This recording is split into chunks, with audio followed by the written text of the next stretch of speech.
Hello everyone. In a previous video lecture, we have studied the forces due to magnetic field.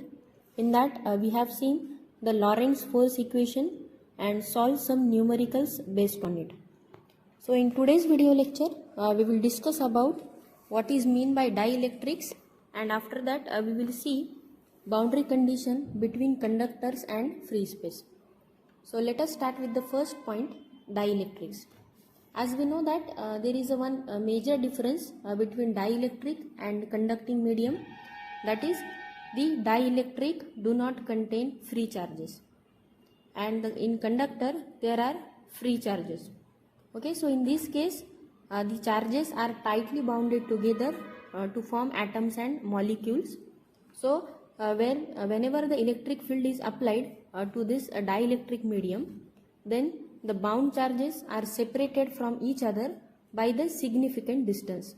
Okay, so in this case these charges act like a very small electric dipoles, उसे हम dipoles बोलते हैं. So these electric dipoles are composed of positive and negative charges. So the center of these charges do not coincide to each other.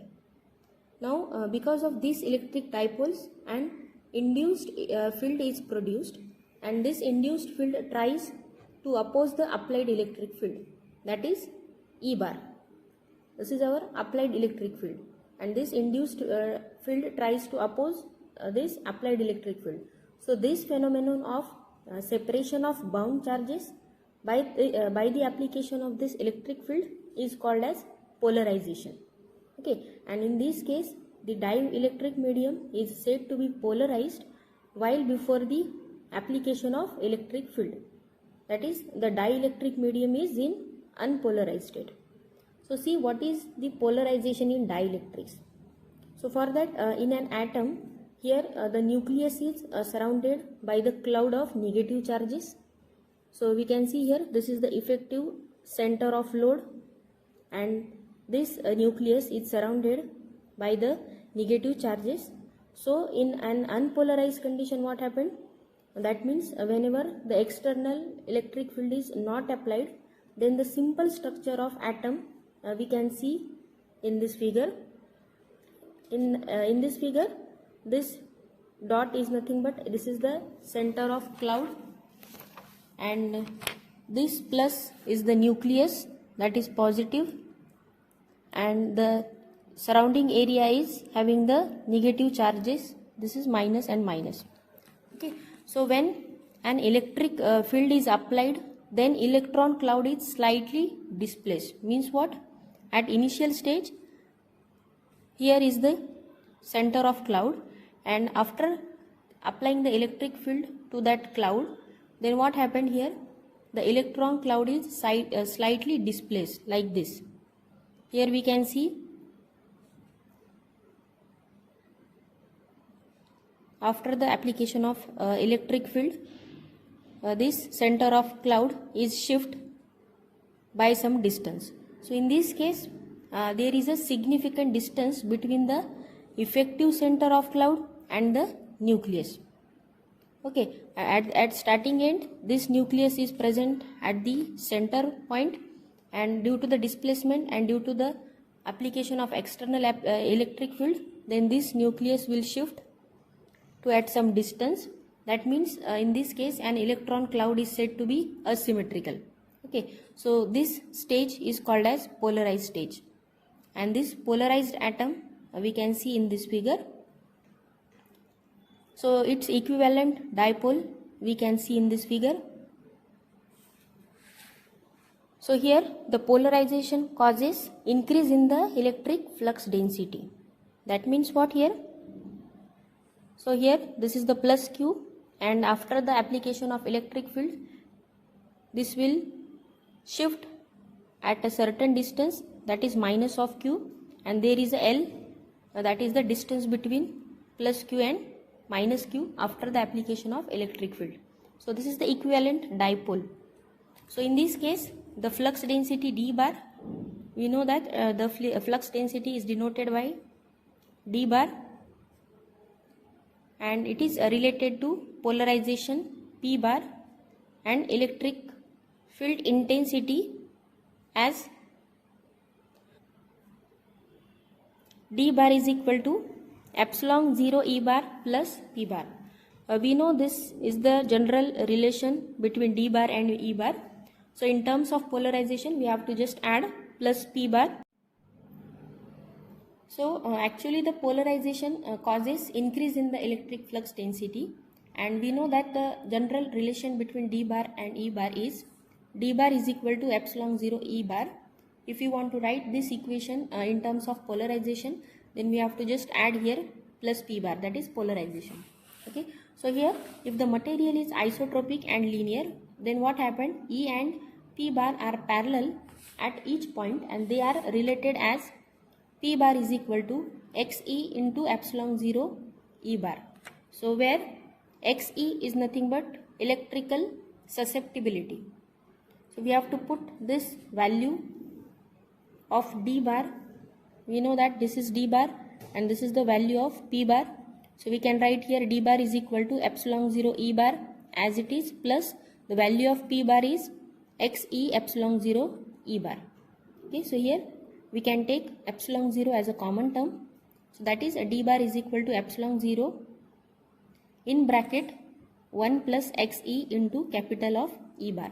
Okay, but here this term, that is 1 plus X E bar, is a pure number and it is denoted by epsilon r, that is a relative permittivity. So we can write d bar is equal to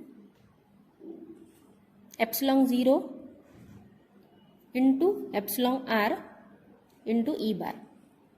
Okay, instead of this 1 plus X E bar, we can write simply as epsilon r, where this epsilon 0 is the permittivity of free space and epsilon r is the relative permittivity.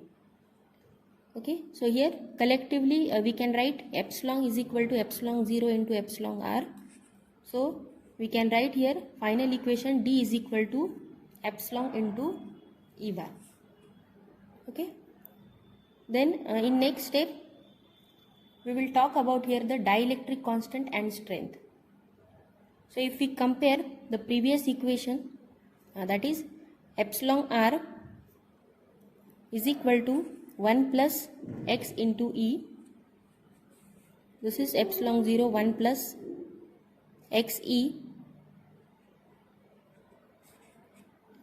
and Xe, that is epsilon is equal to epsilon 0 into epsilon r. Then we can write here in the left hand side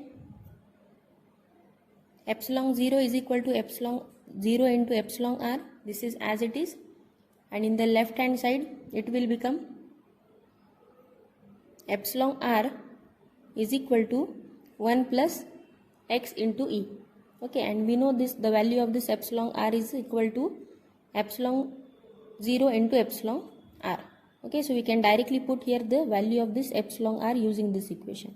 So we'll get epsilon r is equal to 1 plus Xe, that is epsilon upon epsilon 0. Okay, so here the term epsilon r is the relative permittivity and it is also called as a dielectric constant, that is epsilon r. Okay, so here the dielectric constant is defined as it is the ratio of permittivity of dielectric to that of free space. So practically the dielectric material are not ideal. For example, wood, or we can say the rubber or the mica, these are the types of dielectric material. So here if we apply the electric field and it is a large, then some electrons start moving. That means what? The dielectric medium becomes conducting. So this process is called as dielectric breakdown. Okay, then next point is the dielectric strength. So here we can define the dielectric strength as the minimum value of electric field at which the dielectric breakdown takes place. What is mean by here a dielectric breakdown? In the dielectric breakdown, the dielectric medium becomes conducting. So we can say this process is called as dielectric breakdown. So here for the dielectric strength we have to provide the minimum value of electric field at which this type of dielectric breakdown can take place, which is called as a dielectric strength of the dielectric medium. Then next point is the types of dielectric. So basically the dielectric materials are classified as, the first type is linear or non-linear, then second is we can say homogeneous or non-homogeneous, and third is isotropic or the non-isotropic. Okay, so these are three types of dielectric. Let us see first linear or non-linear. So in linear or non-linear dielectric, a dielectric material is said to be linear if electric flux density, that is electric flux density here is denoted by this D, if this D varies linearly with the electric field intensity. Okay, that means the equation of this D bar is equal to epsilon E bar, okay, is linear, then we can say this is the linear dielectric, and if this condition is not satisfied, then it is a non-linear dielectric. Okay, then second is homogeneous or non-homogeneous dielectric. So here in the dielectric material in which permittivity, that is epsilon r, or we can say the conductivity, that is sigma, is independent of the coordinates like x, y, z coordinates, then it is called as homogeneous dielectric, and if it is dependent on x, y, z coordinates, then it is called as non-homogeneous dielectric. Okay, then last type is isotropic or non-isotropic. So here the dielectric material in which permittivity, that is epsilon, does not depend or does not change with the direction. If this epsilon will change with respect to the direction, then it is called as non-isotropic material, and if epsilon does not change with the direction, then it is called as isotropic dielectric. Okay, so here the non-isotropic material D bar, E bar and P bar are not parallel. Remember this point. Okay, then next we will see what are the properties of dielectric material. So the first property, when dielectric material is placed in an electric field, then there are no induced free charges that move to the surface. So the interior charge density and electric field do not vanish here. Okay, then second point is whenever the dielectrics contain bound charges, so there is no effect of external electric field. Then we can say the third property, external electric field can cause the polarization of dielectric material and electrical dipoles are created. Then next property is induced electric dipoles modify the electric field both inside and outside the dielectric material. Then after that, the polarized dielectric gives rise to an equivalent volume charge density, which is denoted by here this rho v, and the dielectric can store energy due to the process of polarization. Okay, so these are some properties of dielectrics. Then after that we will see the next concept, that is boundary condition between conductor and free space. Okay, so here we will consider the boundary between the basically two medium. So we will study how the tangential component and normal component behave when they are crossing the boundary. Okay, so here in this section we will discuss the boundary conditions between a conductor and free space. Okay, so means what? At the one side here conductor medium is there, and this is the boundary between this conductor and free space, and here to the next side free space. So we can say here in case of static electric field, what happened? No charges and no electric field may be exist within the conducting material. Okay, but the charges may appear on the surface as the surface charge density, that is rho s. So we will use the closed part and the Gaussian surface to determine the boundary condition at the boundary between conductor and free space. So this is the conductor medium and this is free space medium, and between them one boundary is there.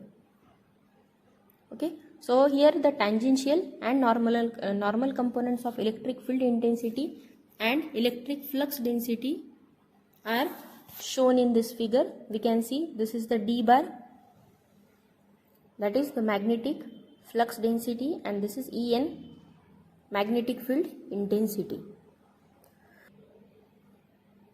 So here the external electric field is basically divided into two components. The first is the component which is tangential to the conductor surface, this is conductor surface, and second is the component which is normal to the conductor surface.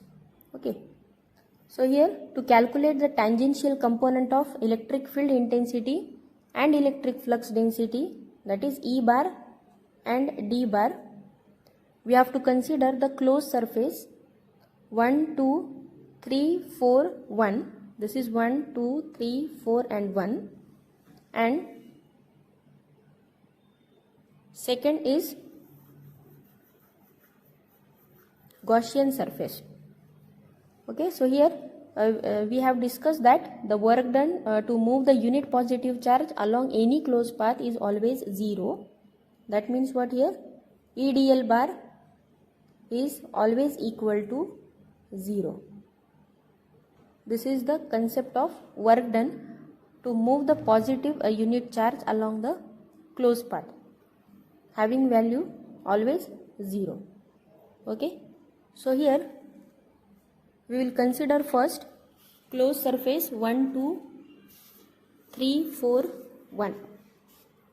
That is, this is 1, this is 2, this is 3, this is 4 and 1. This is again one type of closed path.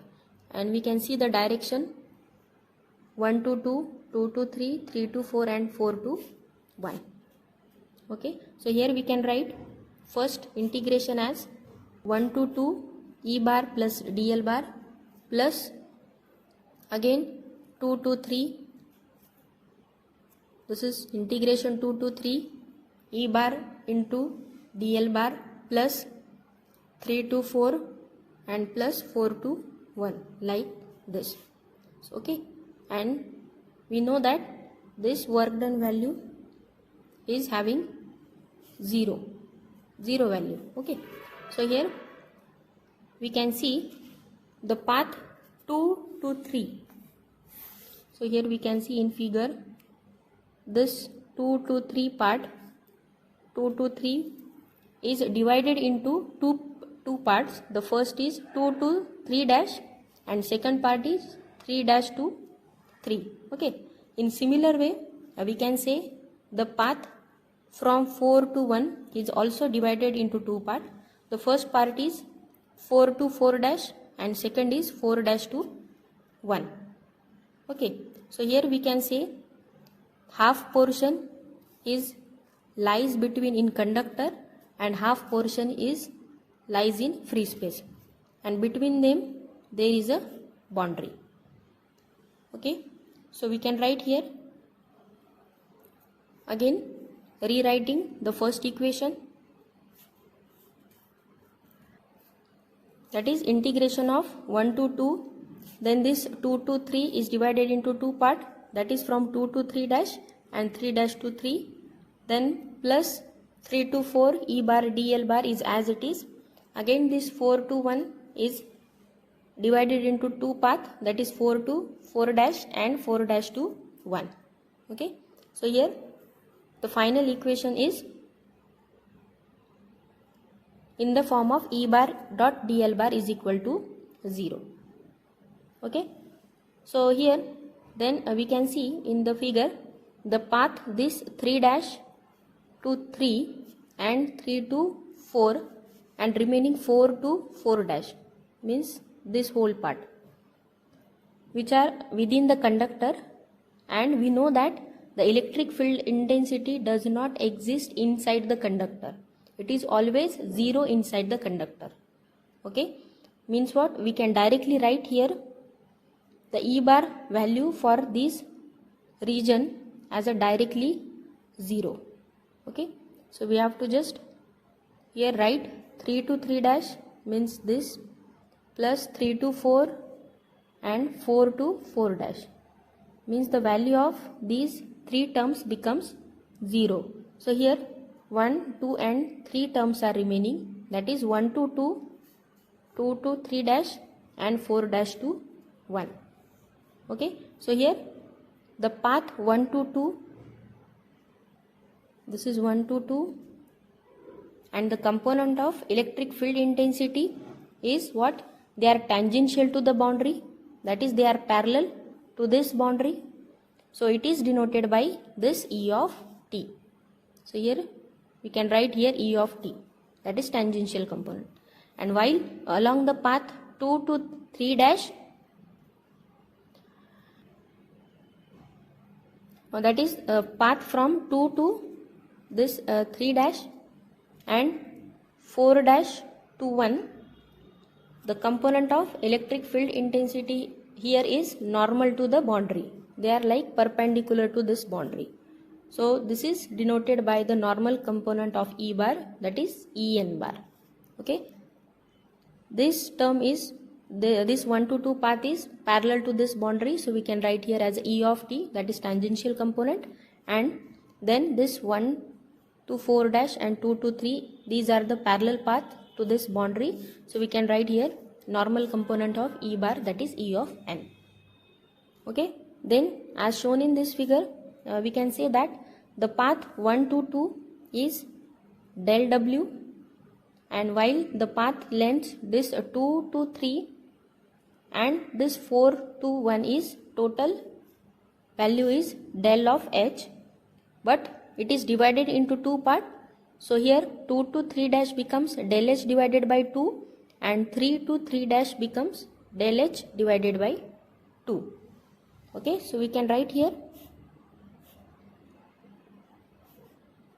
this E of t is as it is, because 1 to 2 E bar dl bar is the tangential component, then multiplied with this del w, because 1 to 2 is having value del w, so it is del w into E of t, then plus here the direction is goes downward, so that's why we have to take here minus of En, because this is normal component and having direction is downward, so that's why we have to take here minus of En into del h divided by 2.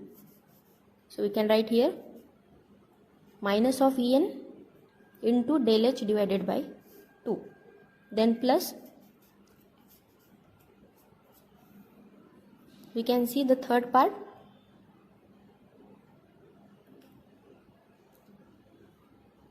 that is this again 1 to 4 is divided into 2 parts. So here again the normal component is there, that is 1 to 4, it is in upward direction, so we can directly write plus E of n into this del h divided by 2 is equal to 0 as it is.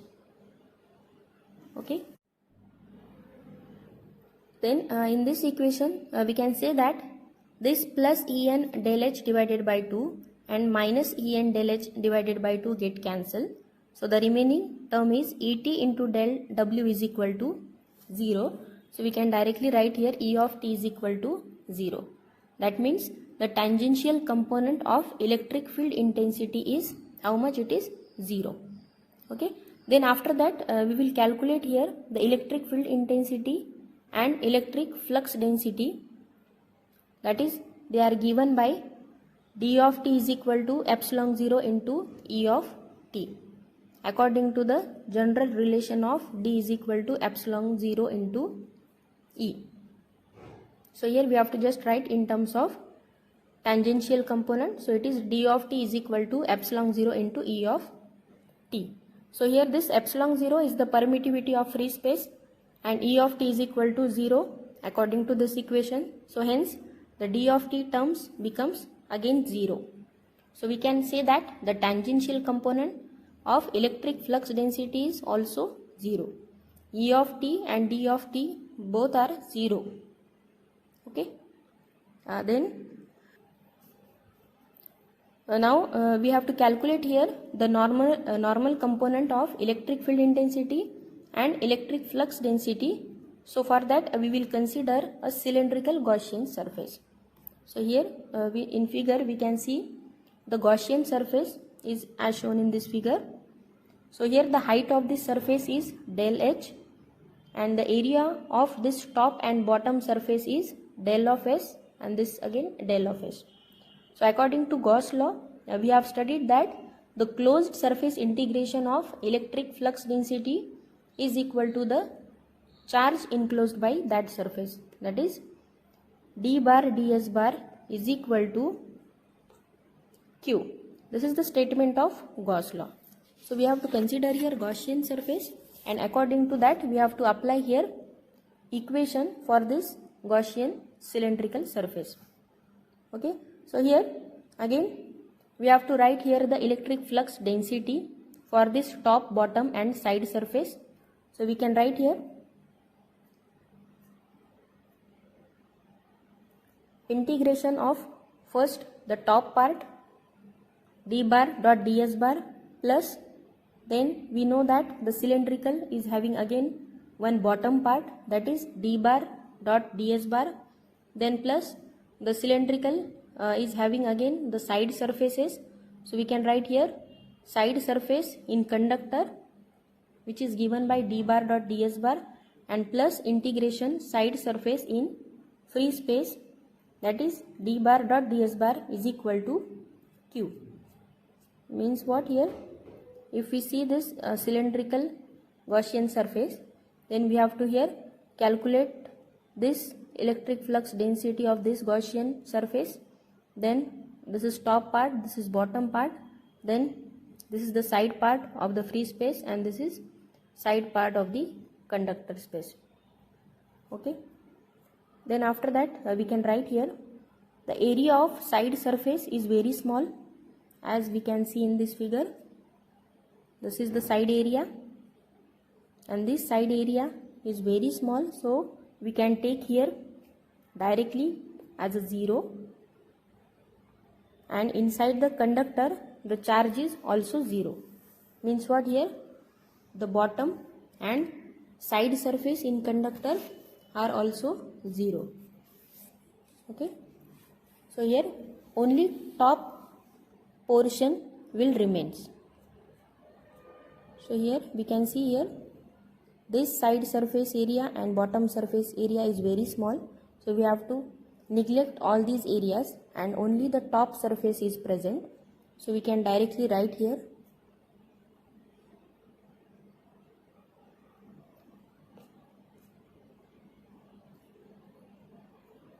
d bar dot ds bar for the top is equal to q. Okay. So here for the top surface the normal component of d bar is present and it is denoted by dn. This is dn as shown in this figure, and the area of top surface is del of s. So here equation becomes d bar dot ds bar is equal to d bar ds bar is equal to dn integration of ds, and right hand side is q as it is. Okay. So here this integration of ds bar is nothing but del of s, so we can write dn del of s is equal to q. Okay. So here if we present this charge in terms of surface charge density, then we can write q is equal to rho s into del s. In that rho s is the surface charge density and rho s is the surface area. So here dn into del s is equal to the value of q is rho s into del s, where rho s is the surface charge density and this del of s is the surface area. Okay. Then after putting this value, we can say here this del of s and del of s get cancelled. So the remaining term is d of n is equal to rho of. So this equation indicates that the normal component of the electric flux density is equal to the surface charge density, that is rho of S. Okay, but according to the general equation, in terms of normal component, we can write d of n is equal to epsilon 0 into En. That is, the value of this E of n is dn upon epsilon 0. So here En is equal to, the value of this dn is equal to rho s. So we can write En is equal to rho s upon epsilon 0. Okay, so this equation will give the value of normal component of electric field intensity, that is En. Okay, so here we have calculated 4 parts. The first is the value of electric flux density, then electric field intensities. Here the normal component of E and N bar, then here the normal the tangential component of E bar, then the tangential component of D bar, then these two values are 0 here. Then in second part we have calculated here dn, that is the normal component of electric flux density and the normal component of electric flux intensity. Okay, so here we can say for boundary condition which is between conductor and dielectric, we have derived the boundary condition between free space and conductor. So here the free space is dielectric with value epsilon is equal to epsilon r. So for the boundary between conductor and dielectrics, the value of E of t, that is tangential component of E, is equal to 0. Then same tangential component of D is equal to 0. Then the normal component of D is rho s and the normal component of E is rho s upon epsilon 0 into epsilon r. So these are very important values. So this is all about our today's session. I hope you will like and enjoy. We will stop here with motivational quote. Today's motivational quote for you is, the best project you will ever work on is you. Thank you for watching my videos. Please like, share and subscribe to my channel. Thank you so much.